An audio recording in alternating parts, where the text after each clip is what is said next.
Juana de Castilla se encontró en los intensos siglos XV y XVI como hija de la realeza española que dirigía los reinos entrelazados de Castilla y Aragón. Nació rica, pero como tercera hija no esperaba ningún poder real. Sin embargo, a medida que ocurrían varias tragedias en su vida, se acercó cada vez más al poder y comenzó a desmoronarse bajo la presión. Lidió tan mal con la situación que se dice que se perdió debido a una enfermedad mental, lo que le valió el título de Juana la Loca. Juana se casó a los 16 años. Juana era hija del dúo de poder conformado por el rey Fernando II de Aragón y la reina Isabel I de Castilla. Aunque joven para los estándares actuales, no estaba fuera de lugar que una adolescente de la realeza se casara. Y fue en 1496 cuando Juana se casó con Felipe de Flandes, de 18 años, hijo del futuro emperador del Sacro Imperio Romano Germánico, Maximiliano I. Fue un matrimonio políticamente importante, en una familia muy empeñada en fortalecer España y sus relaciones con otras potencias europeas. Los problemas matrimoniales pudieron enloquecer a Juana. Los problemas con Felipe seguramente contribuyeron a los sentimientos de aislamiento y privación de derechos de Juana. Al principio, los dos estaban tan enamorados el uno del otro que le ordenaron a un sacerdote que los casara en ese momento para que pudieran ir directamente a las actividades de la noche de bodas. Más tarde tendrían 6 hijos juntos, incluidos 2 futuros emperadores del Sacro Imperio Romano Germánico, mientras que las 4 hijas restantes se convertirían en varias reinas. El problema fue que Felipe era bastante inquieto y promiscuo, y además no lo ocultaba, lo que puede explicar algunos de los arrebatos de Juana. Parece que primero sufrió episodios de ira y depresión en este periodo de tiempo. Además de eso, Felipe también trató repetidamente de controlar a su esposa a medida que se volvía más poderosa políticamente, lo que puso más presión sobre su matrimonio. Tras una serie de muertes de familiares, Juana se convirtió en heredera de 2 reinos. Nadie esperaba que Juana obtuviera algún poder político real en su vida. Después de que sus padres murieran, su hijo Juan se haría cargo. Si ocurría lo peor, siempre quedaba la hermana mayor del grupo, Isabel de Asturias, por no hablar de sus propios descendientes. Pero Juan murió en 1497. Parecía que su joven esposa, que estaba embarazada en ese momento, daría a luz a un heredero. Sin embargo, la pequeña hija de Juan nació muerta. La línea de sucesión pasó a Isabel de Asturias, quien murió al año siguiente después de dar a luz a su hijo Miguel.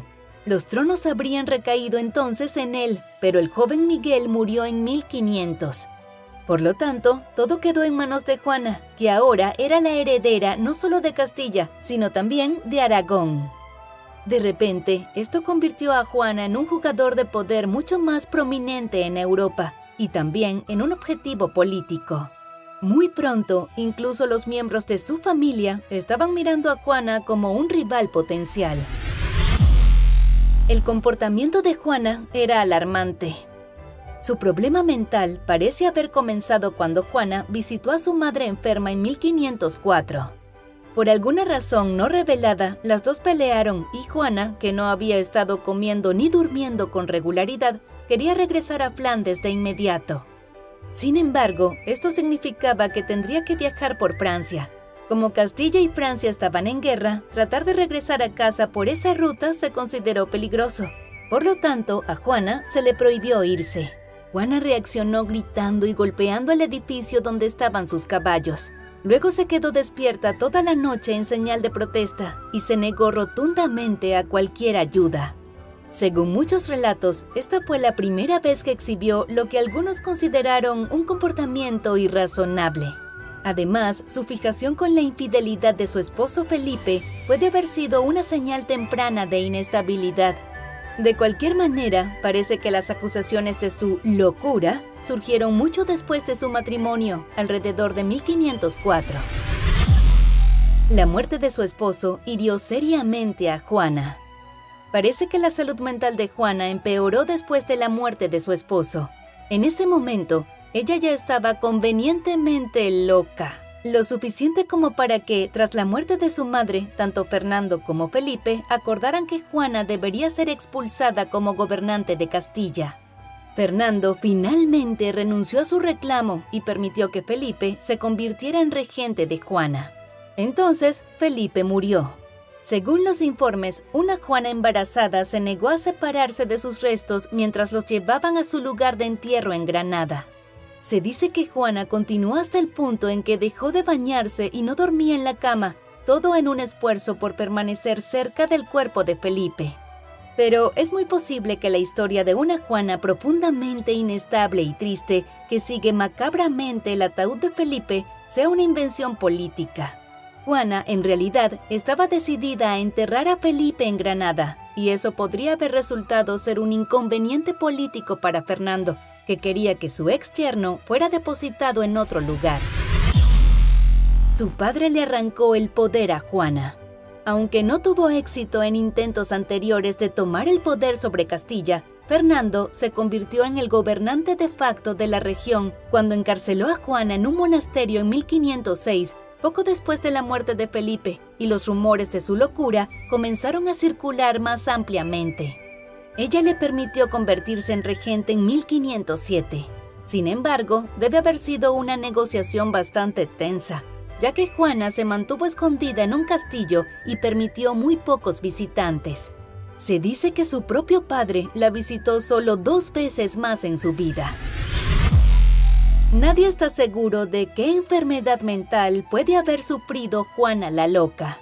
Debido a las complejidades políticas de la época y los registros poco claros, no se sabe a ciencia cierta qué tipo de trastornos podrían haber afectado a Juana. Según su historial familiar, algunos investigadores sospechan que su enfermedad puede haber tenido un componente genético. Su abuela, Isabel de Portugal, fue encerrada en un castillo por su propio hijastro, quien afirmó que su madrastra padecía una enfermedad mental y necesitaba ser contenida. También el nieto de Juana, Carlos, y su bisnieta, María, lucharon con su salud mental. Los informes de sus estados de ánimo intensos y reacciones dramáticas, incluso violentas, a varios eventos de la vida pueden indicar un trastorno límite de la personalidad. Su estado de ánimo también podría estar relacionado con la depresión o el trastorno bipolar, quizás exacerbado por un sistema de apoyo deficiente y una vida generalmente estresante, en medio de una gran lucha por el poder en Europa. Algunos incluso suponen que puede haber sufrido esquizofrenia. Sin embargo, en última instancia, no podemos estar seguros de qué pudo haber afectado a Juana. Sin la posibilidad de que ella se reúna con un psiquiatra moderno u otro profesional de la salud mental, es imposible diagnosticarla con precisión. Es posible que Juana la Loca no estaba tan loca después de todo.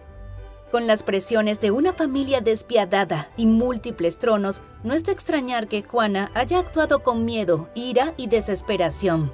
Así también, la cascada de muertes familiares, desde sus hermanos hasta su madre y su amado y problemático esposo, podría haber sacudido a Juana hasta la médula. También hay que recordar que Juana y Felipe tuvieron 6 hijos en el transcurso de su matrimonio de casi 10 años, lo que significa que ella a menudo estaba lidiando con el estrés del embarazo y el parto, además de todo lo demás.